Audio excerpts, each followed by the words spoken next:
So you know the feeling. You have a hyper tough petrol chainsaw and you can't get it started.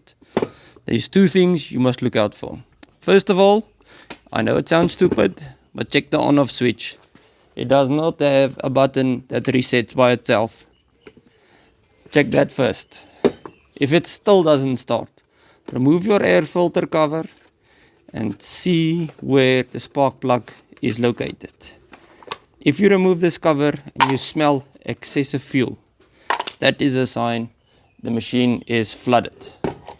All you have to do is remove the plug boot without breaking it off and then remove the spark plug. I'm quickly going to show you how. You get this small spanner with your saw to adjust your bar tension. This also doubles as your spark plug tool, so you can just anti-clockwise turn it and undo it completely. This will tell you a story if the machine is flooded or not. A plug that looks like that is in a healthy condition.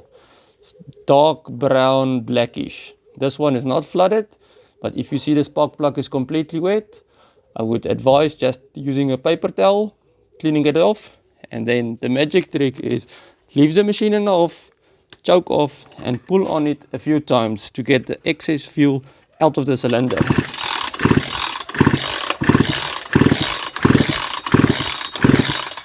After doing that several times and cleaning your plug, reinsert it. Be very careful not to cross thread it, because if it's stripped, the machine is gone for, and you can't get parts on these things. That's the hard part. Make sure your plug spanner is in all the way. Tighten it down. It has to be tight, but don't over tighten it. Make sure you put the plug boot in all the way and it's flush against the chassis of the machine. While you're busy, check your air filter. If it's dirty, clean it out, put it back in, and then your top cover. This usually clicks in or screws in depending on the model, but this way will work for any hyper tough chainsaw to unflood it if it is flooded. If I can just get the screw in, this is one thing that they must definitely say hello to my doggy. Definitely work on. That's it. There it goes. There's only hand tightens. Now we're going to simulate a normal start. I'm just going to pull the choke out because this machine has not been started yet. In your case, if it is flooded, it's probably due to over choking it. So in this situation, you don't turn the choke on.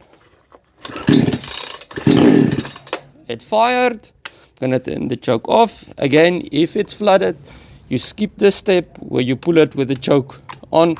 You just go to the choke off position. Make sure your chain brake is on.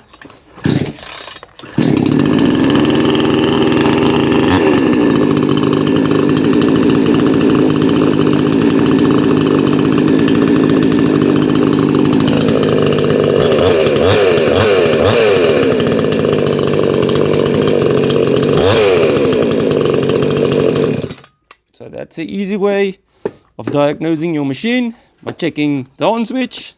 First of all, I know it sounds stupid, but that happens. And then by checking if it's flooded. And that's the easiest, fastest way you can get your saw back up and running with only using one small tool.